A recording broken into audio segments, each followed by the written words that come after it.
One call, that's all. One can call. Call10.com.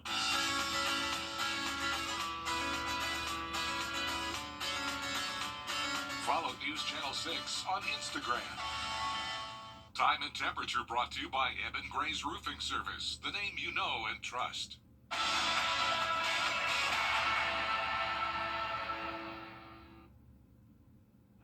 Right now on News Channel 6 at 4, a town hall meeting about a local ministry for the homeless. We have a live report. Plus, why staff at Augusta Regional and the Patch are claiming ownership of land at the golf course. And the Senate race in Georgia is heating up. A look at the top issues ahead of next year's election as Your News at 4 starts now. Live from Television Park, this is WJBF News Channel 6 at 4.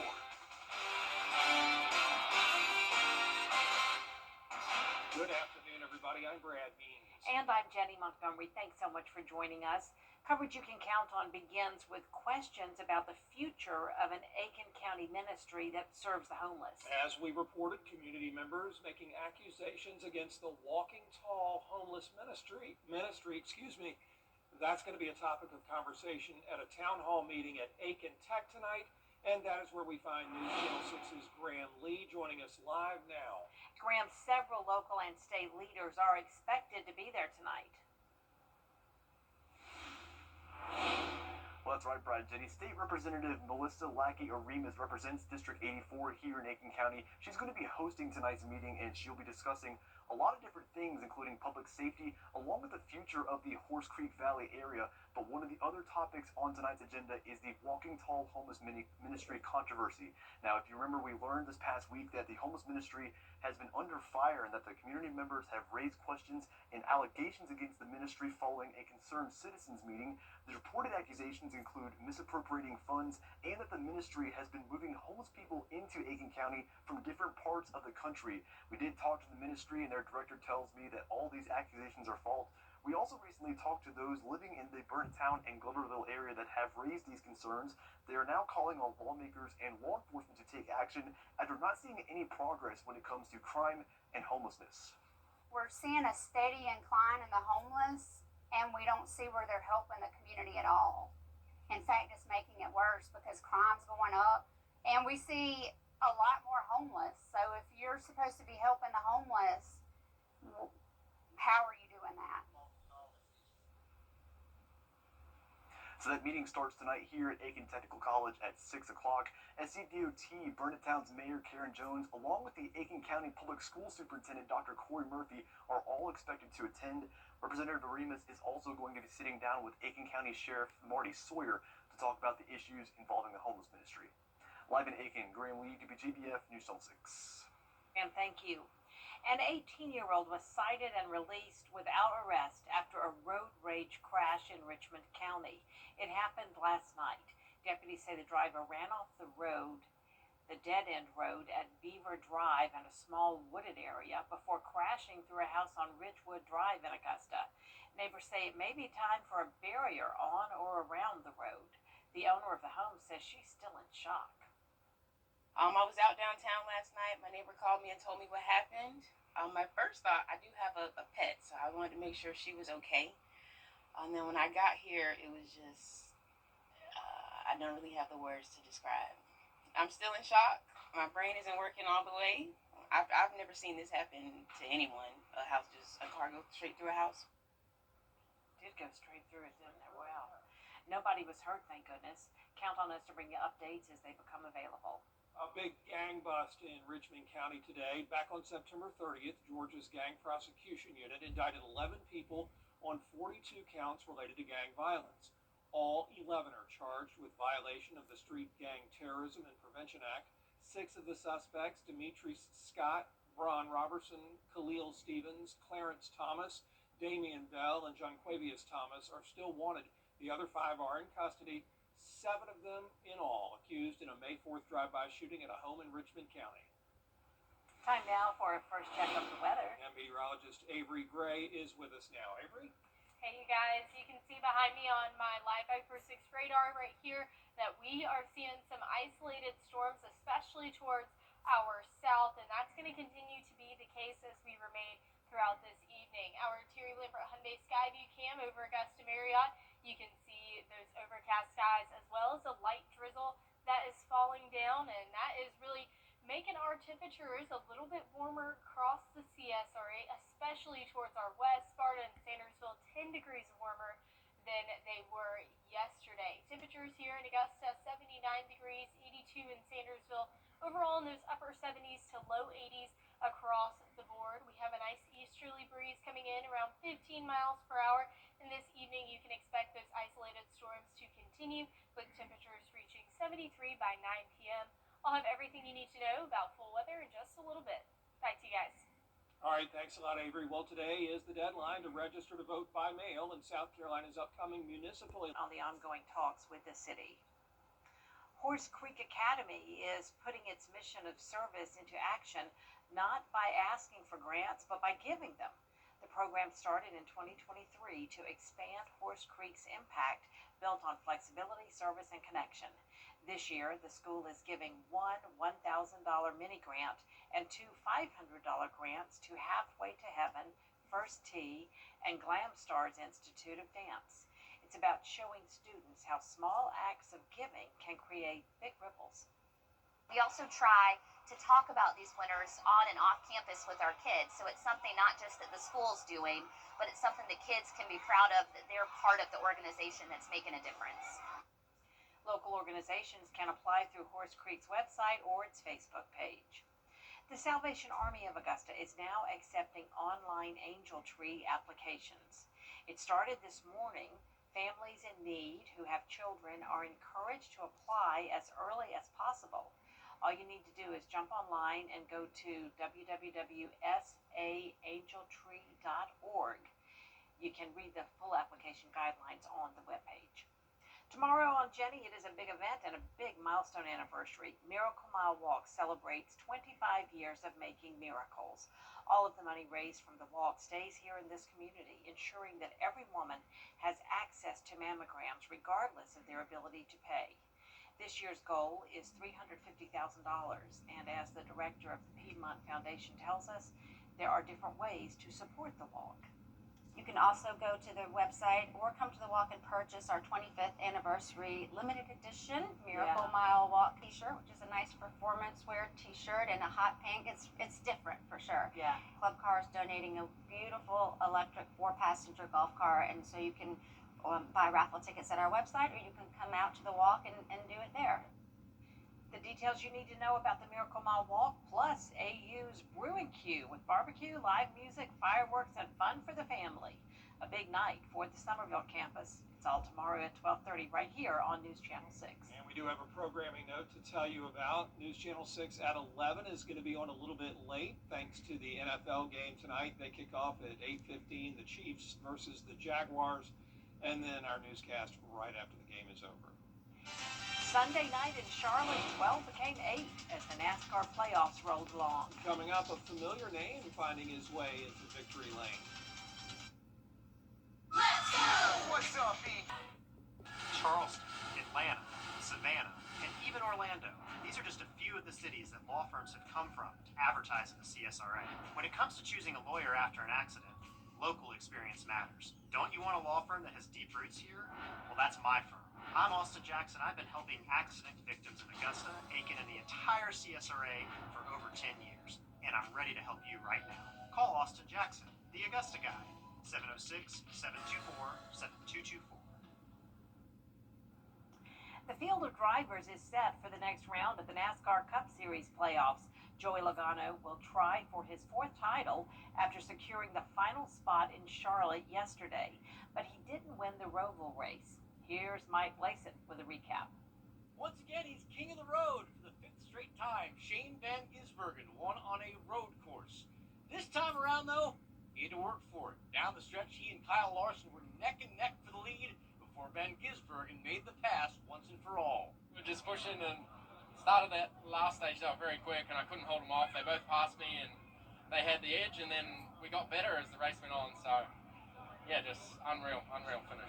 Get 5 wins, it's hard to put it into words. It's been a very special year. Van Gisbergen ended up pulling away at the end, but there was still drama in the race's final laps.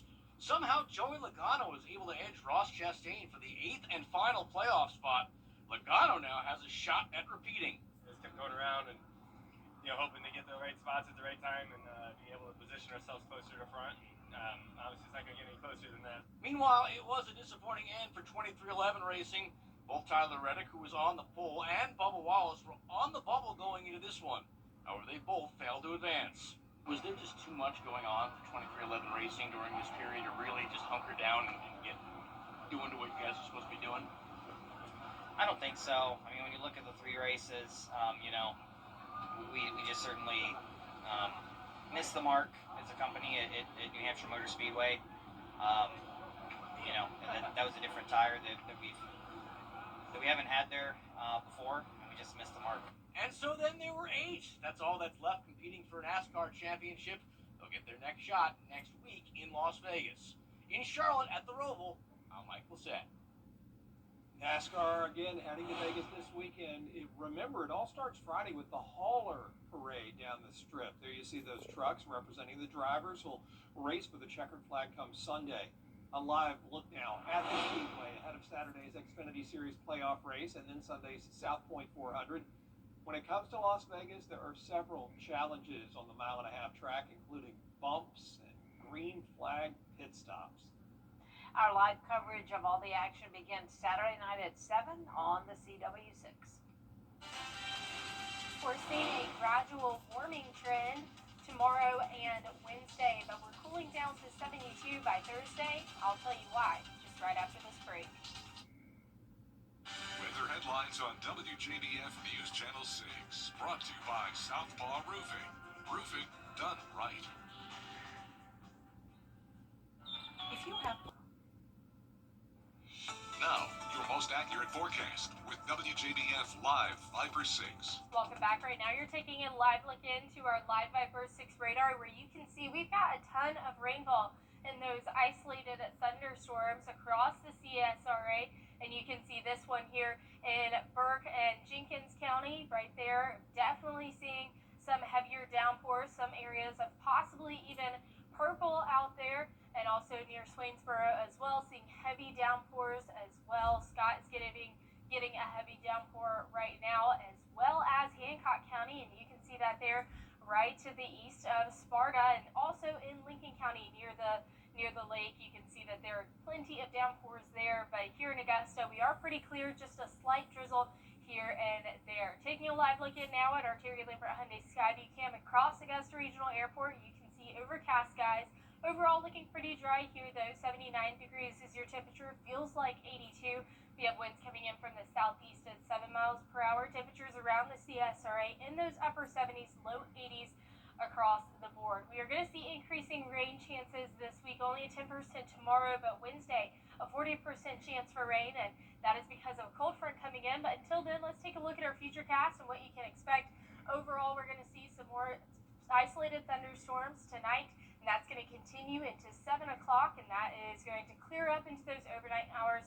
Plenty of cloud cover remaining though. Tomorrow, seeing a pop-up storm here or there, but overall pretty limited compared to today, definitely. But we are in a drought, so this rainfall is definitely very beneficial for us. A level 1 drought for most of the CSRA. Our southern lying counties are in that level 2 or a moderate drought, so definitely a need for the rain. But as you head outdoors tomorrow, you can see it'll be 66 by 7 a.m., warming up to 84 by 4 p.m. Overall, staying dry. Can't rule out the possibility for a light shower or two. And then we're going to be in a gradual warming trend, 86 by Wednesday, but dropping down to 72 on Thursday. And that is because of a cold front coming in Wednesday night, bringing us beautiful fall-like weather and fall-like dew points as well. Thursday through Sunday, we can expect those dew points. This model here is actually kind of being a little bit overdramatic to me. I think we'll have dew points in the mid to upper 50s, but overall, definitely beautiful as we head throughout this weekend. But next week, we are going to see temperatures near normal, maybe a little bit above average, so this cool fall-like weather isn't going to last for terribly long. We are watching an area in the tropics, this broad area of circulation, 70% chance for development within the next 2 days, 80% within the next week. We're going to be watching that closely, but here's a look at the spaghetti models. Overall, taking that northeast curve, staying away from the United States shoreline. So overall, this isn't much of a threat to us right now, but we'll be monitoring this in case that changes. Lows tonight, 64 degrees, highs tomorrow, 84. And here is a look at that 10-day forecast. Overall, you can expect a pretty dry day tomorrow, a stray shower or two. Wednesday is going to be a little bit rainier, but that is going to bring us much cooler temperatures by Thursday. Looks good, Avery. Thanks. Hey, if you lived in South Carolina back in 2015, you may remember that catastrophic flooding in the Midlands and Low Country. According to emergency management, 19 people died and more than 20,000 were displaced after 50 dams failed or breached. Meteorologist Miller Hyatt explains the science behind that event. It's been 10 years since the historic 2015 South Carolina floods, and today I'm going to talk to you more about why it happened and how much rain fell as a result. So, the 2015 South Carolina flood, here's the setup. We had a cold front sweep through, and that stalled out along the coast. At the same time, we had a surface low attached to that stationary front. We also had an upper level low that was parked over the southeast, and these two together, along with Hurricane Joaquin, brought in a lot of rainfall. In fact, over 27 inches of rain fell in the Charleston area at Park West neighborhood, 26.88 in Mount Pleasant, which is a suburb of Charleston, Horry County, 23.74, Georgetown County, 23.50, and the list goes on and on. Columbia, South Carolina picked up 21.49 inches of rain, and I was actually a student at USC during the time. I can remember that very clearly. And Leesburg, 18.36 inches. I'll have more details on my blog. You can find that on WJBF.com. This time last year, we were all picking up the pieces from Hurricane Helene. Join us as we take a look back at that historic day in the CSRA and the long road back. Hurricane Helene, Remembering and Recovering, is now available on demand on the WJBF 6 Plus app. You can download it on Roku, Amazon Fire, and Apple TV. Coming up, it's being called a mix of nostalgia and algorithm fatigue. The growing trend on college campuses. That story next. The CSRA, it's where we were born, where we live, where we work, where we're raising our families. It's our home. That's why the people of the CSRA count on us after an accident. Injured? Call me, the Augusta guy, 706-724-7224. Will your old roofs... Time. When it comes to choosing a lawyer after an accident, local experience matters. I'm Austin Jackson. I've been helping accident victims in Augusta, Aiken, and the entire CSRA for over 10 years, and I'm ready to help you right now. Call Austin Jackson, the Augusta guy. A new report shows Gen Zers are falling in love with the radio. Journalist Emily White reached out to 80 college radio stations and discovered student interest has dramatically increased over the years. Many of these stations had struggled to fill airtime, and now they're turning students away because there aren't enough time slots. Younger people are tuning in to radio to hear things they wouldn't hear anywhere else. There is more coverage you can count on coming up at 4:30. The home of a South Carolina judge burned to the ground. Now an urgent investigation is underway to figure out what caused this. I'm Rena Roy, and I'll have the latest on the investigation coming up. Plus, President Trump is calling for more homes to be built. Dee has that for you on News Channel 6 at 4:30.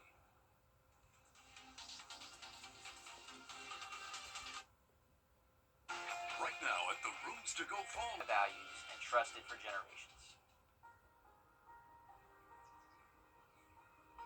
Every conversation is a connection.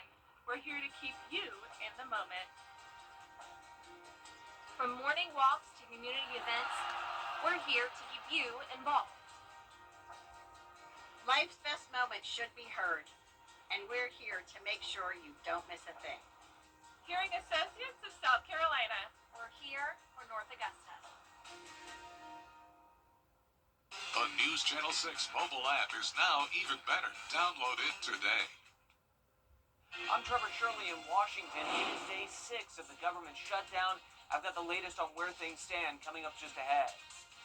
Plus, SLED is investigating a fire that has burned down a home associated with a South Carolina Circuit Court judge.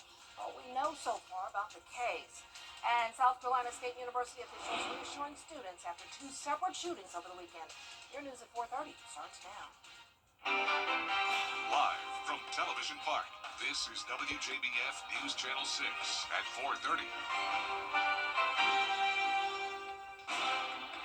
Coverage you can count on begins with the Senate returning to D.C. today, despite this being day 6 of the government shutdown, and there's no end in sight. I'm Dee Griffin. Thanks so much for joining us. Trevor Shirley has more on the situation in D.C.